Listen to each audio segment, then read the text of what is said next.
Hello dear students, welcome to my YouTube channel Accounts Acharya. Dear students, I have already discussed about the introduction of machinery depreciation chapter in the last video. Now I am going to discuss about the method of depreciation. What type of methods can be used for calculating depreciation?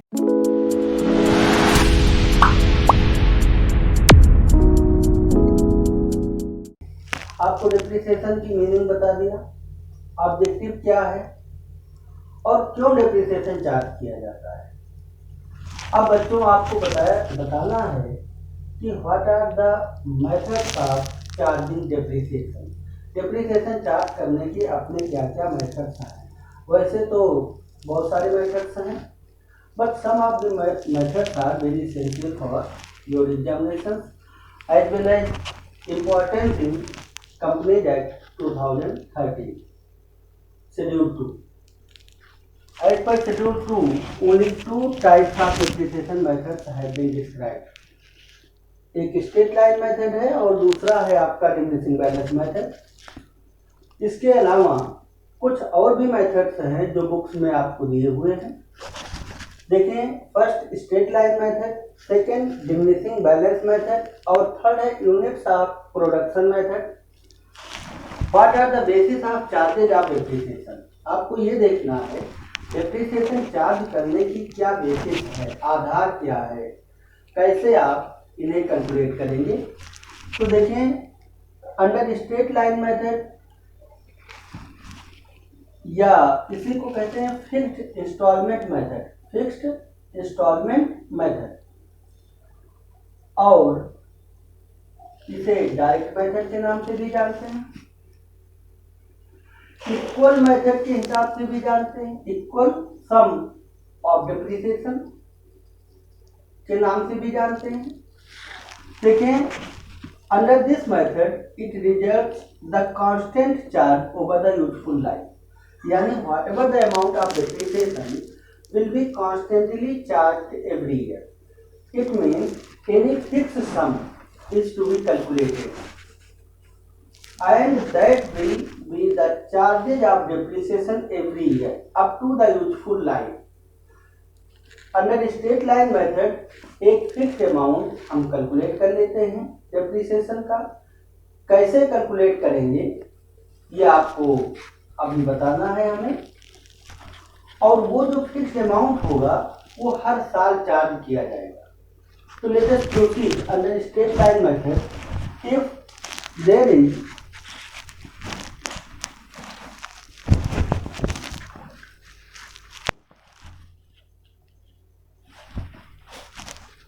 Cost of machinery is given, suppose कीजिए cost of machinery या plant is given ₹1,10,000 and replacement cost या आपका scrap value is given, suppose कीजिए 10,000 and life of plant is given 10 years. Suppose कीजिए this is given in your question.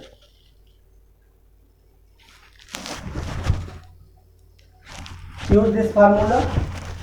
Depreciation equal to cost of machine या plant minus scrap value upon life of plant. By this formula, you will get 1,10,000 minus scrap value 10,000, life of plant is 10 years. It means 10,000 depreciation will be charged up to the useful life of machine. Right बच्चों, समझ में आ गया होगा आपको। If there is only cost of plant is given and scrap value nil, तो आप assume कर लेंगे कि स्क्रैप वैल्यू nil है, तो cost of plant upon life of plant कर लेंगे। और in case if there is any fix percentage is given, अगर क्वेश्चन में कोई फिक्स परसेंटेज दिया हुआ है then it will be calculated on this amount 1,10,000, that is your historical cost. After reducing the amount of scrap, यहीं से आपको confusion create होता है कि depreciation will be charged on historical cost or after reduction of scrap value. Dear students, if there is any scrap value, then reduce the scrap value, thereafter charge the fixed percentage of depreciation over the cost of machinery. Or otherwise, if there is no scrap value, then charge the depreciation over the historical value. आपको 1,10,000 का depreciation उस समय charge करना है जब कोई भी scrap value ना दिया हो, और अगर कोई स्क्रैप वैल्यू दिया हुआ है तो आप स्क्रैप वैल्यू माइनस करने के बाद डेप्रिसिएशन चार्ज करेंगे, राइट। और अगर डेप्रिसिएशन का कोई परसेंटेज नहीं है तो आप cost of plant minus scrap value upon life of plant करेंगे। If there is no scrap value, then cost of plant upon life of plant, whatever the amount of depreciation will be calculated, that would be fixed sum, वही fixed sum होगी जो बार बार आपको up to the life of machinery use करना है, वही amount of depreciation हर साल की charges होगी। तो बच्चों समझ में आ गया होगा आपको, और मैं उम्मीद करता हूं कि आपको 100% समझ में आया होगा। जब fix amount of depreciation is calculated and charge every year, that is called straight line method या फिक्स्ड इंस्टॉलमेंट मेथड। अब बच्चों देखो, if you have acquired any machinery, the amount of depreciation will be less in first year, thereafter it should increase something, thereafter it will increase continuous होता है।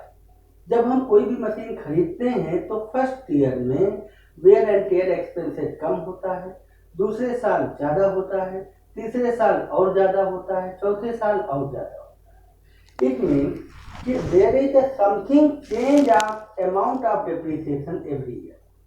हर साल क्या होना चाहिए कि डेप्रिसिएशन का अमाउंट बदलते रहना चाहिए। तो जो कॉस्ट ऑफ मशीन है वो लगातार बदलती रहती है। तो depreciation will be charge on written down value method. वहाँ पर अंडर स्ट्रेट लाइन मेथड मैंने ये देखा कि फिक्स्ड सम हर बार चार्ज किया जाता है, जो गलत है। क्यों गलत है? क्योंकि मशीन की वैल्यू धीरे धीरे घट रही है और आपका अमाउंट ऑफ डेप्रिसिएशन हर साल बराबर है, जो गलत है। क्योंकि जब मशीन की वैल्यू कम होगी तो डेप्रिसिएशन कम होना चाहिए, जब मशीन की वैल्यू ज़्यादा होगी तो डेप्रिसिएशन ज़्यादा होना चाहिए। ये मेरा खुद का मानना है। इसीलिए second method, that is diminishing balance method या written down value method, written down value method, या इसी को कहते हैं reducing balance method, reducing balance method.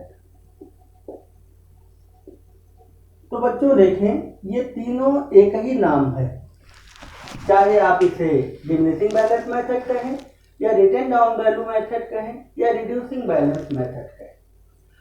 ये डेप्रिसिएशन हर साल चेंज होता है, लगातार बदलता रहता है, और देखना है आपको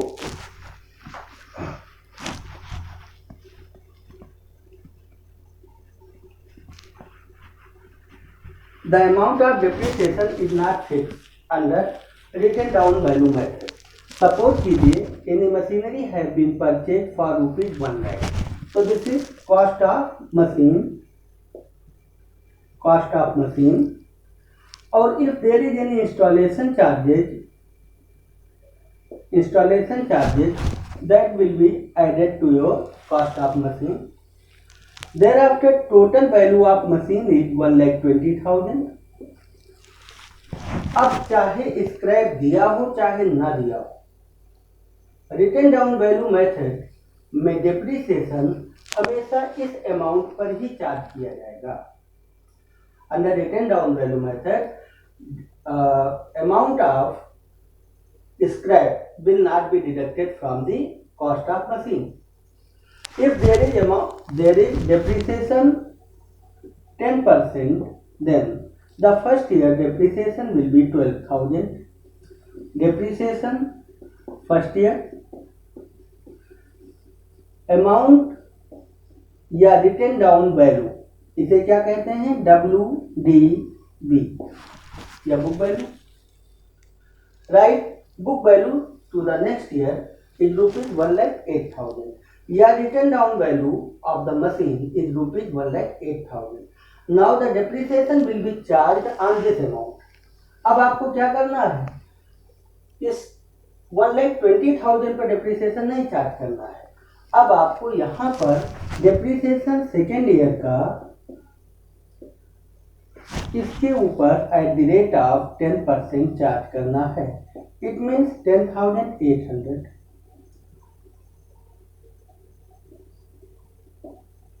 This is justice।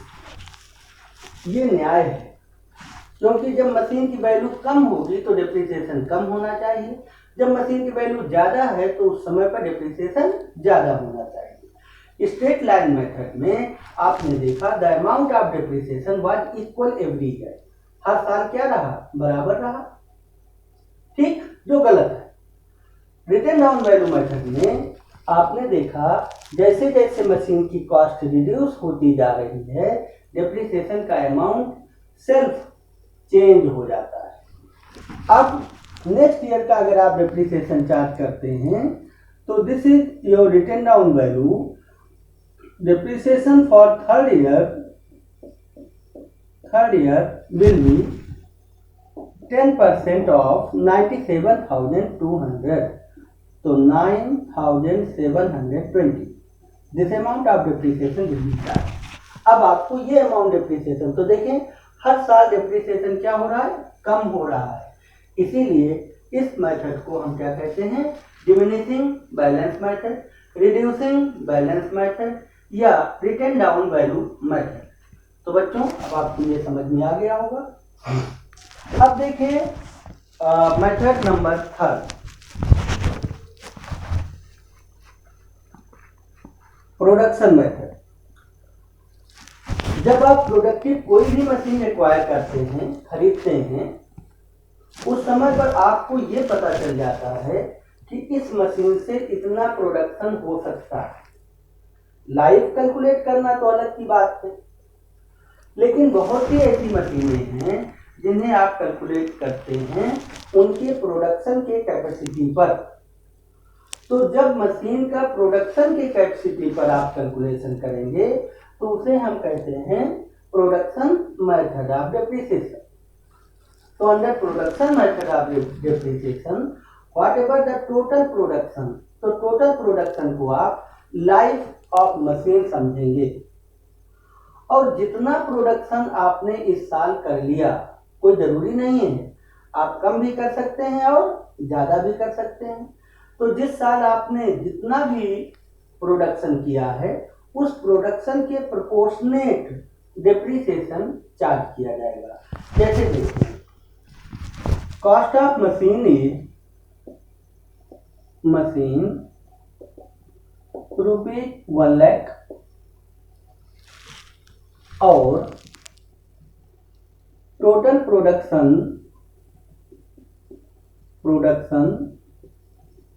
In life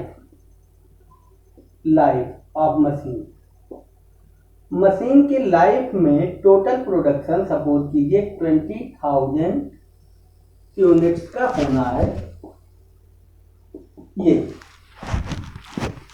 तो बच्चों अब आप देखेंगे कि 1,00,000 रुपीज की मशीन से 20,000 यूनिट का प्रोडक्शन आप कर सकते हैं। इट मीन्स एक यूनिट प्रोडक्शन करने के लिए आपको 5 रुपए खर्चा करना पड़ेगा। तो इस मशीन का जो कंजम्पशन है वो पर यूनिट 5 रुपीज का है। ठीक, अब आपने सपोज कीजिए फर्स्ट ईयर 5000 यूनिट्स प्रोड्यूस किया, सेकेंड ईयर में 10,000 यूनिट्स प्रोड्यूस किया, थर्ड ईयर में 5,000 किया यूनिट्स। अब आप देखेंगे यहां पर डेप्रिसिएशन कैसे चार्ज किया जाए। How the amount of depreciation will be charge in first year, second year and third year. यहाँ लाइफ नहीं दिया हुआ है कि 5 साल, 10 साल, 20 साल, 50 साल कितना हो। अगर आप प्रोडक्शन टोटल 20,000 यूनिट्स का एक साल में कर लेते हैं तो वो फिर खराब हो गई, मशीन आपकी ऑब्सोलेंट हो गई, बेकार हो गई, ठीक है, कबाड़ हो गई, खराब हो गई, कंज्यूम हो गई। ठीक, it means that is totally depreciated. वो टोटल अमाउंट क्या हुआ, डेप्रिसिएशन हो गया, कंजम्पशन हो गया।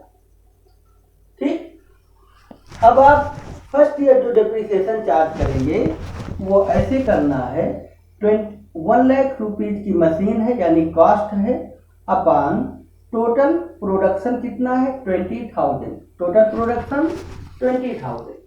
ठीक, 1 लाख रुपीज की मशीन से टोटल प्रोडक्शन आप कितना कर सकते हैं, केवल 20,000, यानी 5 rupees per unit of production क्या होगा, डेप्रिसिएशन होगा।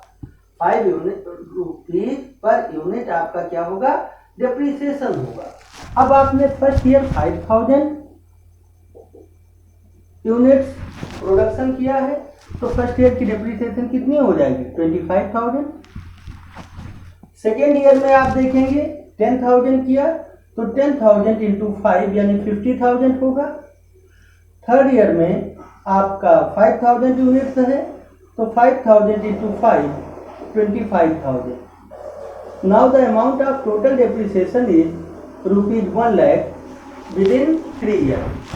3 साल में आपका टोटल डेप्रिसिएशन 1 लाख रुपीज हो गया, कुछ नहीं बचा। इट मीन्स कि total machine has been consumed within 3 year and the amount of depreciation in the first year is rupees 25,000, in second year 50,000 and third year 25,000।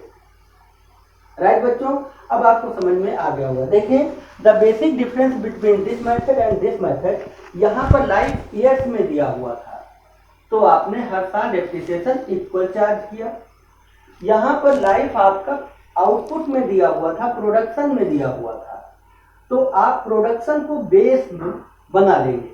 ठीक, टोटल प्रोडक्शन को अपना base बनाएंगे तो total cost of machine upon total production, तो per unit आपका depreciation पता चल जाएगा। पर यूनिट डेप्रिसिएशन जितना भी प्रोडक्शन हुआ पर यूनिट डेप्रिसिएशन से मल्टीप्लाई कर दीजिए, आपको पता चल जाएगा इस साल का डेप्रिसिएशन कितना होगा। राइट बच्चों, बिल्कुल। अब आप देखें there are some other method solve, कुछ और भी मेथड्स हैं, but only 2 methods are very essential for your examination. लेकिन मैं टीचर हूँ, मैं आपको सभी मेथड्स पढ़ाऊंगा। देखें नेक्स्ट मेथड है machine hour rate method. So dear students, machine or rate method is also a part of straight line method. इसी का मेथड है and production method is also a part of straight line method. बस difference इतना ही है कि यहाँ घंटों में लाइफ होगी, यहाँ प्रोडक्शन में लाइफ होगी और यहाँ ईयर्स में लाइफ होगा। राइट बच्चों, तो यहाँ पर आवर्स में लाइफ दिया हुआ है, घंटे में लाइफ दिया है। सेम क्वेश्चन को अगर हम ऐसा कर दें, total life of machine 20,000 hours, 20,000 hours. और बच्चों ये देखिए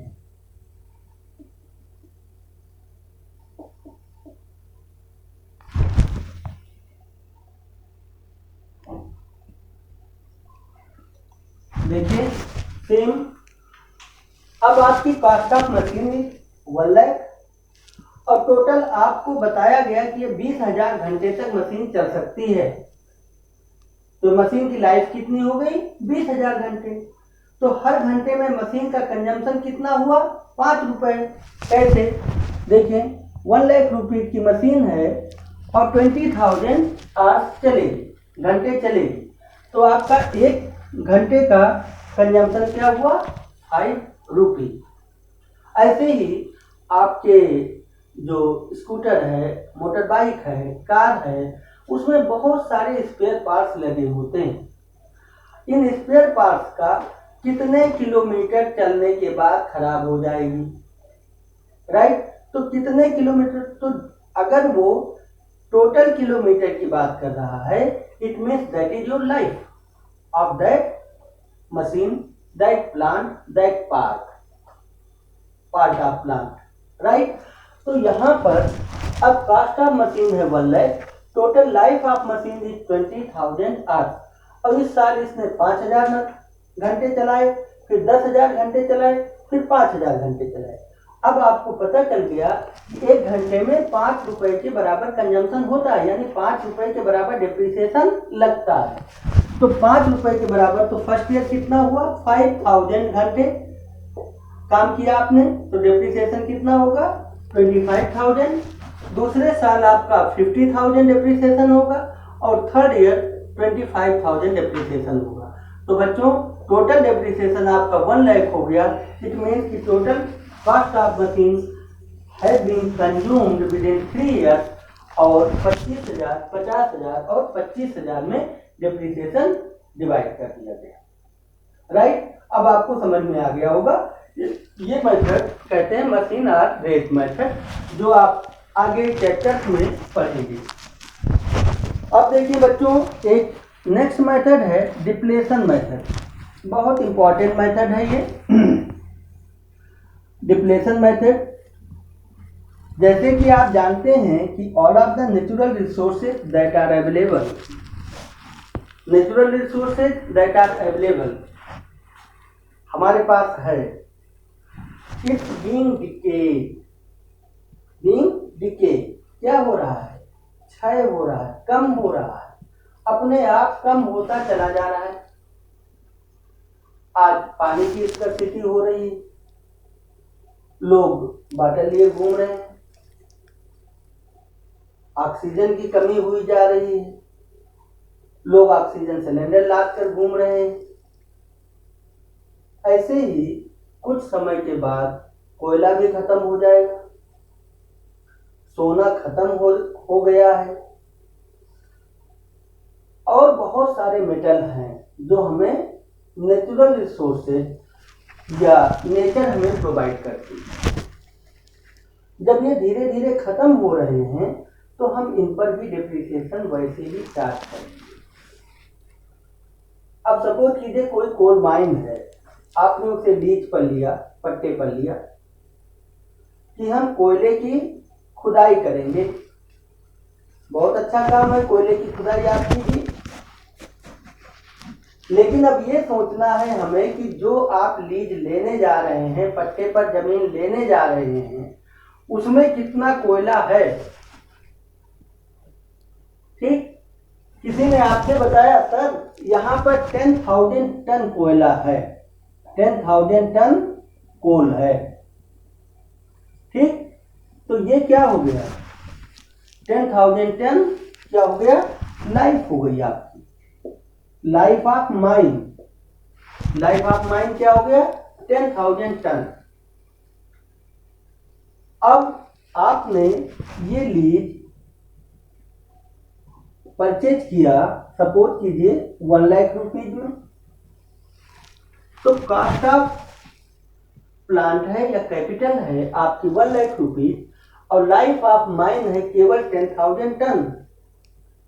तो अब आप देख सकते हैं कि पर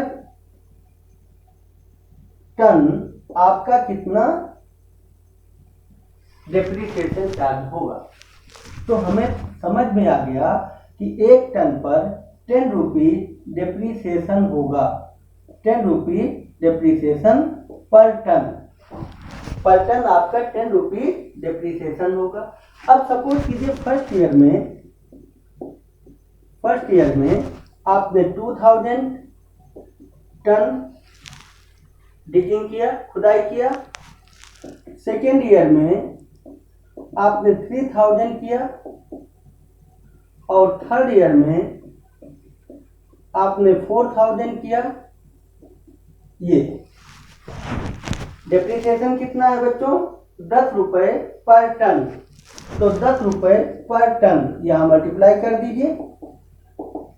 फर्स्ट ईयर का डेप्रिसिएशन होगा 20,000, सेकेंड ईयर का 30,000, फोर्थ ईयर का 40,000 और लास्ट ईयर का आपका फोर्थ ईयर का 1000 बचा। 1000 ton into 10,000। This total cost of your lease will be obsolete within the 4 years। 4 साल में टोटल खत्म हो गया, आपका प्लांट कंज्यूम हो गया, आपका लीज कंज्यूम हो गया। तो जो आपकी एसेट्स थी यानी लीज जो आपने लिया था that was finished with in 4 years. 4 साल में वो कंप्लीट हो गया। तो 4 साल में कंप्लीट हुआ। फर्स्ट ईयर आपकी लॉस हुई यानी डेप्रिसिएशन लगा 20,000, दूसरे साल आपकी 30,000 और तीसरे साल आपका 40,000, चौथे साल आपका 10,000। ठीक, और इस तरह से आपका प्लांट की टोटल वैल्यू खत्म हो गई। राइट बच्चों, नेक्स्ट देखें डिप्लेशन मेथड। हो गया डिप्लेशन, तो this is called depletion method. Sum of years of digit method, ये एक ऐसा मेथड है जो आगे आपको मिलेगा अकाउंट्स में। और इस मेथड में sum of years of digit method, तो total capital, total cost of machine suppose कीजिए 50,000 है और इसकी लाइफ बताया गया 5 ईयर है। ठीक बच्चों, 5 ईयर लाइफ है। अगर स्ट्रेट लाइन मेथड करेंगे तो 50,000 अपॉन 5 यानी 10,000 रुपीज पर ईयर का डिप्रिसिएशन होगा। लेकिन जब आपसे कहा गया sum of years of digit method use करो तो आप ऐसे करेंगे 1 + 2 + 3 + 4 + 5। ये 5 ईयर है ना, 1 2 3 4 5 और पूरा ऐड कर लो 1 2 1 3 3 6 6 4 10 5 15। ये टोटल कितना हो गया बच्चों? 15।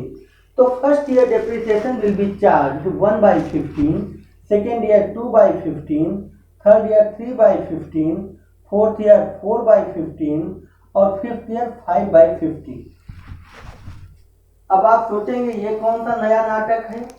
बेटा ये नाटक नहीं, ये मेथड का नाम है सम ऑफ ईयर्स। नाम है ना इसका sum of years of digit method. तो सम ऑफ ईयर्स यानी 1 2 3 4 5। ठीक, और सम ऑफ ईयर्स हो गया divided by total number of years. Sum of years ये हो गया 15 और फर्स्ट ईयर में 1/15, सेकेंड ईयर में 2/15, थर्ड ईयर में।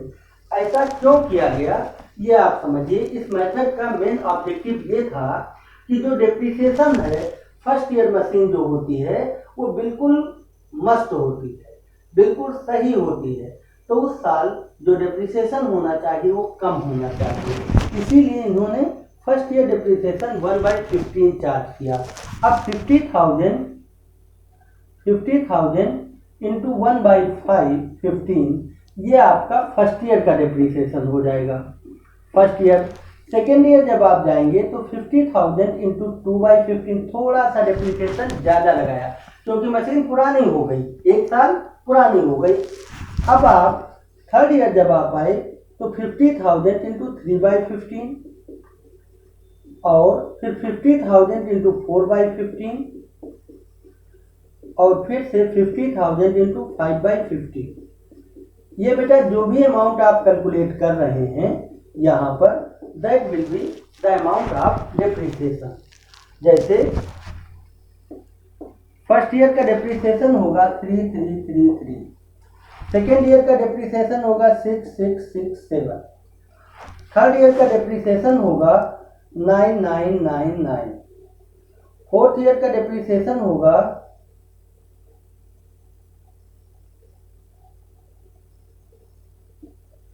13, ये हो गया 13,333। फिफ्थ ईयर का डेप्रिसिएशन होगा 1666। 6 कर दो, ठीक बच्चों 7 कर दो इसे, ये। अब आप देखें, this cost of machine have been consumed within the 5 years under sum of years of digit method, the depreciation is lesser। फिर थोड़ा सा हायर, फिर थोड़ा सा हायर, फिर हायर, फिर हायर, राइट। तो फर्स्ट ईयर कम होगा, फिर ज्यादा होगा, फिर ज्यादा होगा, फिर ज्यादा होगा, फिर ज्यादा होगा। जैसे जैसे मशीन पुरानी होती जाएगी वैसे वैसे डेप्रिसिएशन भी ज्यादा होता रहेगा। तो बच्चों, हमने आपको total 5 methods of depreciation discuss किया है, और नेक्स्ट वीडियो में हम आपको न्यूमेरिकल प्रॉब्लम्स बताएंगे। ध्यान रखिएगा, न्यूमेरिकल्स को मैं प्रॉब्लम्स को पहले आपको दे दूंगा, उसे आप नोट कर लें या अच्छी तरह से पढ़ लें। देर आफ्टर हम आपको सॉल्यूशन प्रोवाइड करेंगे, और सॉल्यूशंस को कोई ज़रूरी नहीं है कि जो सॉल्यूशन हम दे रहे हैं, जो प्रॉब्लम्स हम आपको समझा रहे हैं, वही आपके एग्जाम में आ जाएगा या वो आपके बुक से है, ऐसा नहीं। सिर्फ हमारे मेथड्स को समझो, हमारे करने के ढंग को देखो, कैसे मैं क्वेश्चंस को अप्लाई करता हूँ, कैसे मैं उन्हें कैलकुलेट करता हूँ, और उसके बाद वही सेम प्रोसीजर आप अपने प्रॉब्लम्स पर लगाइए। और अगर फिर भी आपसे क्वेश्चन नहीं आता है तो I will be responsible for your question, ठीक। आप हमें क्वेश्चन भेज दीजिएगा, मैं उसे सॉल्व करके प्रॉपर सॉल्यूशन आप तक पहुंचा दूंगा। तब तक के लिए धन्यवाद।